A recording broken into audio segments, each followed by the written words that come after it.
ఉగాది పండగ నాడు మీకు మంచి గిఫ్ట్ ఇస్తాను అన్నాను. మరి ఏమిటి ఆ గిఫ్ట్ అని అంటే, వాస్తవంగా ఒక వివాహం చేసినప్పుడు తల్లిదండ్రులు ఏం చేస్తారు, చాలామంది లౌకికంగా ఏదో బట్టలు ఇవ్వడము, లేకపోతే వెండి గ్లాసులు ఇవ్వడము, బంగారు వస్తువులు కొన్ని లైట్గా ఇవ్వడము, ఏంటేటో చేస్తూ ఉంటారు. మరి నేను కూడా అట్లా చేస్తే ఇక మరి సిద్ధ గురువుకు మామూలు మనుషులకి ఏమైనా డిఫరెన్స్ ఉంటుందా? ఏం ఉండదు. కాబట్టి మీకు ఇచ్చే గిఫ్ట్ ఏమిటిది అంటే, అది అపూర్వం, అమూల్యం, అమోఘం, శాశ్వతం. శివశక్తి సాయినాథుల కరుణా కటాక్షాల వలన ఈ కరోనా టైంలోన 2 సంవత్సరాల తపస్సులో చతుర్వేదాల పరిష్కృతం చేశాను. అంటే 4 వేదాలలో ఉన్నటువంటి అక్షర దోషాలు, ప్రింటింగ్ దోషాలు, భాషా దోషాలు ఇవన్నీ చేశాను. దాన్ని పరిష్కృతము అంటారు. అంటే మరి వేద మంత్రాల్లో భాషా దోషాలు ఉంటాయా? భాషా దోషాలు ఉండవు, ప్రింటింగ్ దోషాలు ఉంటాయి. అశ్రద్ధతో చేసినటువంటి కర్మకాండల వలన ఏం జరుగుతాయి? మంత్రాలు తారుమారైపోతాయి. చూడండి, ప్రతి మంత్రములోన అనుదాత్త ఉదాత్త స్వరితములు ఉంటాయి. ఎన్ని తప్పులున్నాయో! 20,350 మంత్రాలు ఉంటే నేను చెప్తున్నాను మీకు 1,00,000 దోషాలు ఉన్నాయి. అంటే చూడండి ఎంత అశ్రద్ధ. ఒకవైపు వేదం వేదం వేదమని ప్రచారాలు చేస్తూ, వేదం పేరు చెప్పుకొని డబ్బులు సంపాదించుకుంటూ ఎన్ని తప్పులున్నాయంటే ఇంక మరి ఏం చెప్తాం? చూశారా? దేవనాగరి పుస్తకం ముందు పెట్టుకొని 3-4 పుస్తకాలు ముందు పెట్టుకొని ప్రతి మంత్రాన్ని చాకౌట్ చేసి స్వరసహితమైనటువంటి భాషా దోషాలు అవన్నీ సరిచేశాను. ఇక మరొక గొప్ప విషయం ఏమిటిది అంటే, ఇంతవరకు ఋగ్వేదానికి, యజుర్వేదానికి, సామవేదానికి, అథర్వవేదం, సామవేదం అన్నది నొటేషన్ వేరుగా ఉంటుంది. దానికి మనం చేసేదంటూ ఏమీ లేదు. ఇక మిగిలిన 3 వేదాలు ఉంటాయి, ఋగ్వేదము, యజుర్వేదము, అథర్వవేదము. ఇప్పటిదాకా ఎవ్వరు కూడా దీర్ఘస్వర నిర్మాణం చేయలే. అంటే మామూలు స్వరితంతో పాడుతూ ఉంటారు, దీర్ఘస్వరితంగా పాడరు. కానీ దీర్ఘస్వరితంగా పాడినప్పుడే దానికి విలువ, అందము ఇవన్నీ ఉంటాయి, ప్రభావము ఉంటాయి.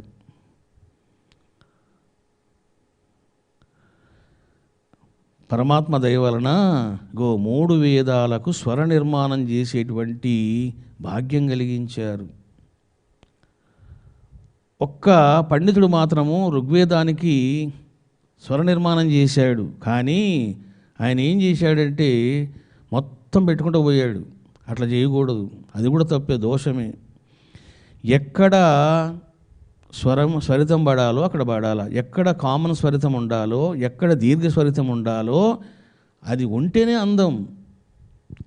అట్లా కాకుండా మొత్తం పెట్టుకుంటూ పోతే అది బాగా ఉండదు, అది శాస్త్రబద్ధంగా కూడా దోషపూరితం అది. కాబట్టి ఈ రకంగా అన్ని దోషాలను సవరించి 3 వేదాలకు కూడా అధ్యయనము, పరిష్కృతము పూర్తయిపోయింది. ఇవాళ చెప్తున్నా మీకు. మళ్ళీ ఏమైనా నేను కూడా అక్కడక్కడ ఏమైనా చిన్న చిన్న మిస్టేక్స్ చేసింటానేమని చెప్పి 2వసారి కూడా స్వర నిర్మాణం మొత్తం చెక్ చేస్తూ వచ్చాను. నేనే ఒక్కొక్క మంత్రాన్ని చూస్తూ చేసుకుంటా వచ్చాను. భగవంతుడి దయ వలన అది పూర్తయింది. ఈ రకంగా పుస్తకం మీకు రాబోతుంది, చతుర్వేదాలతో కూడినటువంటి పుస్తకం వస్తుంది. మరి ఈ గ్రంథం యొక్క ప్రత్యేకత ఏమిటిది అంటే, దోషాలు లేనటువంటి వేదం మీకు దొరుకుతుంది. ఇప్పుడు మార్కెట్లో మీకు ఏవైతే దొరుకుతున్నాయో అవన్నీ కొన్ని దోషాలతో కూడి ఉన్నాయి. మరి దోషాలతో కూడిన మంత్రాలని జపిస్తే ఏమవుతుంది, పఠిస్తే ఏమవుతుంది, హవనం చేస్తే ఏమవుతుంది? అనర్థాలు జరుగుతాయి. ఎక్కడ అనుదాత్తం ఉండాలో అక్కడ ఉండాలి, ఎక్కడ స్వరితం ఉండాలో సాధారణ స్వరితం అక్కడ ఉండాలి, ఎక్కడ దీర్ఘ స్వరితం ఉండాలో అక్కడ ఉండాలి. అట్లా ఉండకుండా ఇష్టం వచ్చినట్లు పాడితే ఏమవుతాయి, అనర్థాలు జరుగుతాయి. ఈ రకంగా అనేక దోషాలను నిర్మూలించి పవిత్రమైనటువంటి వేదాన్ని పవిత్రంగా మీకు అందించబోతున్నాను ఉగాది పండగ నాడు. ఇటువంటి గ్రంథానికి డబ్బులు తీసుకోవడం కూడా తప్పే, పాపమేది. కాబట్టి అందుకే మీకు గిఫ్ట్ అన్నాను. ఉగాది పండగ నాడు మార్నింగ్ మీరు చక్కగా సహస్రలింగాలకు అభిషేకం చేసుకున్న తర్వాత హవన కార్యక్రమం ఉంటుంది. హవన కార్యక్రమము తరువాత సాయంత్రం రోజున అందరికీ మీకు వేదం లభిస్తుంది. అది సుమారుగా 7,000 నుంచి 8,000 పేజీలతో కూడిన గ్రంథం. అది బృహత్తర గ్రంథం. మళ్ళీ ఆ రోజు వచ్చి మీద పడతారు, నాకు కావాలంటారు, గొడవలు జరుగుతాయి. కాబట్టి దీనికి ఒక నియమం పెట్టాం. ఎవరైతే ఈ కార్యక్రమానికి యజ్ఞ నిర్వాహకులుగా పార్టిసిపేట్ చేస్తారో 3 రోజులు, శుక్రవారం, శనివారం, ఆదివారం. ఏప్రిల్ 2 వచ్చింది ఉగాది, కాబట్టి ఆ రోజు శనివారం అయింది. శుక్రవారం అమావాస్య పడుతుంది. శుక్రవారము, శనివారము, ఆదివారం 3 రోజులు ప్రోగ్రాం. మీకు వీలుంటే 3 రోజులు రండి, మీకు వీలుగా లేదా ఉగాది పండగ నాడు పొద్దున్నే రండి. సండే రోజున ఆ రోజు విందు ఇస్తాను అన్నాను. వధూవరుల్ని ఆ రోజు కూర్చోబెట్టి స్పెషల్గా మీరు కూడా చక్కగా బ్లెస్సింగ్స్ ఇస్తారు వాళ్ళకు. ఆ రోజున సండే మధ్యాహ్నము ఇక మీకు విందు భోజనం ఉంటుంది. మంచిగా హ్యాపీగా మీరు తినండి.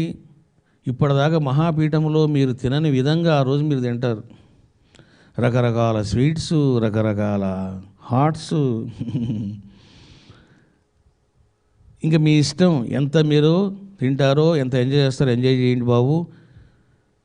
శుక్రవారం నాడు మొదలవుతుంది.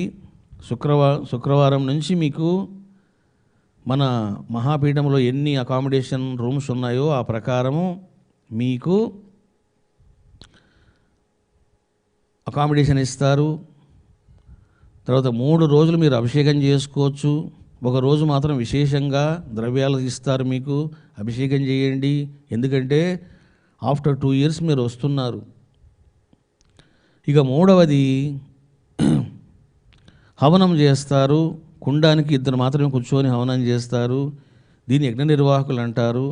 వీటికి సంబంధించి నేను మీకు మళ్ళీ 2 రోజుల్లో చెప్తాను. టైం ఉంది కాబట్టి అంత హడావుడి ఏం లేదు, మీకు చెప్తాను. అందరూ కూడా హ్యాపీగా మీరు ఏప్రిల్ 1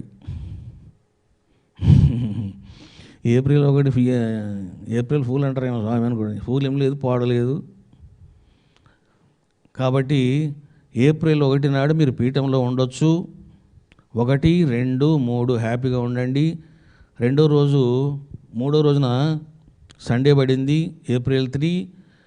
మీరు ఇంకా మధ్యాహ్నం భోంచేసుకొని ఇంకా మీ గృహాలకు మీరు వెళ్ళిపోవచ్చు. అది ఇంకా మీ ఇష్టం అది.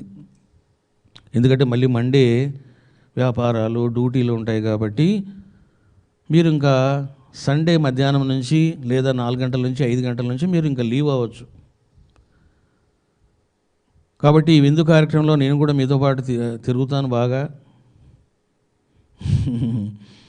ఇంకా మళ్ళీ మీరు ప్రత్యేకంగా నన్ను దర్శనం కోసం రావాల్సినలే, నేనే తిరుగుతాను మీ మధ్యలో, నేనే మీ దగ్గరకు వస్తాను, అలా రౌండ్లో వేస్తూ ఉంటాను. ఇక 3 రోజులు కూడా ప్రవచనం ఉంటుంది, అభిషేకాలు ఉంటాయి, తర్వాత విందు ప్రోగ్రాం ఉంటుంది. ఉగాది పండగ నాడు సాయంత్రం ప్రవచనం చెప్పి మీకు ఆ రోజున ఎవరైతే యజ్ఞ నిర్వాహకులుగా ఉన్నారో మీరు ఆ టోకన్ ఇచ్చేస్తారు, వేద గ్రంథం పట్టుకొని పోతారు. ఇక్కడ మీరు భవాని యొక్క వివాహ సందర్భంగా మీరేం పొందారు అని అంటే చతుర్వేద గ్రంథాన్ని పొందారు. It is a gift. దాని మీద ఉంటుంది జ్యోతిర్మయ భవాని వివాహ శుభ సందర్భంగా శ్రీ రమణానంద మహర్షి వారు ఇచ్చినటువంటి కానుక అని ఉంటుంది. దాని విలువ కట్టలేరు. ఎందుకని అంటే అది 2 సంవత్సరాల కృషి. మరి ఆ గ్రంథం యొక్క ప్రత్యేకత ఏమిటిది అంటే దోషాలు లేవు అని చెప్పాను, స్వర నిర్మాణం అని చెప్పాను. ఇక మూడోది ఏంటంటే ఒక్కొక్క ఋషి గురించి ఇంట్రడక్షన్ ఇచ్చాను. ఒకవేళ మీకు మంత్రాలు అర్థం కాకపోయినా జస్ట్ మీరు అలా తిప్పుతూ ఉంటే ఋషుల యొక్క ప్రస్తావన, ఋషుల యొక్క చరిత్ర, ఋషుల యొక్క గొప్పతనము, ఋషుల యొక్క వైభవము అందులో మీకు వస్తూ ఉంటుంది. మీరు ఆ ఋషి గురించి చదివినప్పుడు అబ్బా ఇంత గొప్పవాడైతను అని మీరు భావన చేస్తారు. అంటే కంప్లీట్గా రాయకుండగా ఎంత చెప్పాలో అంత చెప్పాను. ఎందుకంటే అంత కంప్లీట్గా చెప్తే అదో పెద్ద మళ్ళీ గ్రంథం అవుతుంది. తర్వాత 4 వేదాలకు కూడా పీఠిక రాశాను, విషయ సూచిక, ఈ రకంగా అన్నీ కూడా రూపుదిద్దుకొని మార్చి 1కి నా దగ్గరకు వస్తుంది పుస్తకం, చతుర్వేద గ్రంథం. మళ్ళీ ఒక 15 రోజులు మళ్ళీ ఒక రౌండ్ వేస్తాను, మళ్ళీ మొత్తం తిప్పుతాను. మళ్ళీ నాతో పాటు కొంతమంది తిప్పుతారు. అదే టైంలోనే అదే గ్రంథాన్ని కొంతమంది వేద పండితులకు కూడా పంపిస్తాను. టోటల్గా ఇక మార్చి 3rd వీక్లోన ప్రింటింగ్కి వెళ్ళిపోతుంది. ఇక ఏప్రిల్ 1వ తారీఖు నాడు 2వ తారీఖు నాడు మీ యొక్క చేతులను అలంకరిస్తుంది గ్రంథం.